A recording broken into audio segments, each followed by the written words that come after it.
This is verse 6 of the 19th chapter of the Gospel of Matthew. Jesus giving his ethic in the version that Matthew provides for us of the question of marriage and divorce. Of course, Jesus sets an extraordinarily high standard, and we need to be cautious as we approach it that we don't try to minimize or otherwise try to soften up the strength of what he says in spite of modern standards on this subject. But what we have here, hosta, this is a coordinating conjunction. It's said to be inferential, meaning as a result of this, or wherefore is the idea. So as a result of what I've just announced to you. Uketi, indeclinable adverb, it means no longer. Not yet, literally, but no longer is the sense of an asin from ami, I am, third person plural. Present active indicative, no, wherefore, no longer. They are duo, so the two that are referred to here, the male and the female, they are no longer two. Allah, strong conjunction, but sarx, one, mia, adjective. So both duo and mia are, in a sense, modifying sarx. They're not two now human beings, but one. This is an extraordinary affirmation of what takes place in marriage as the two become one. Male and female, of course, is what's emphatically contemplated here.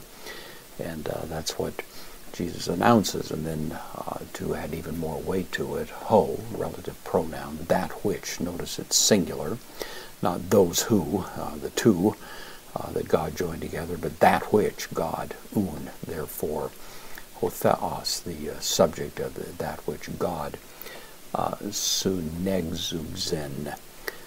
This is from the underlying noun, really, which is zugos, which means a yoke. This is a verb form of it. Sun, this is the prefix, means together. So to yoke together, this is the third person singular. Aorist active indicative, what God has yoked together. And then an imperative here. This is the third person imperative. Usually comes over to English in some form of the let.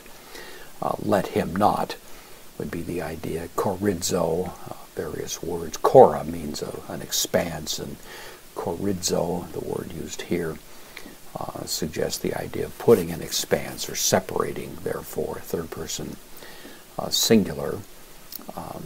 Present active imperative, let him not put asunder. The subject, man, let a man not separate them. So the standard is very high.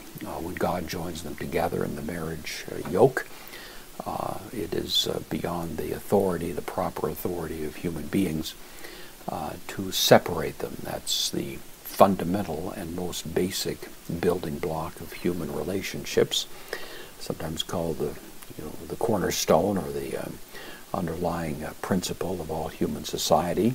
Certainly the biblical outlook, it's the emphatic repudiation of every form of relationship that falls outside the bounds of what's precisely delineated here, that it's a man and a woman brought together into one flesh, and that's the fundamental principle of marriage that is announced here and elsewhere in the New Testament.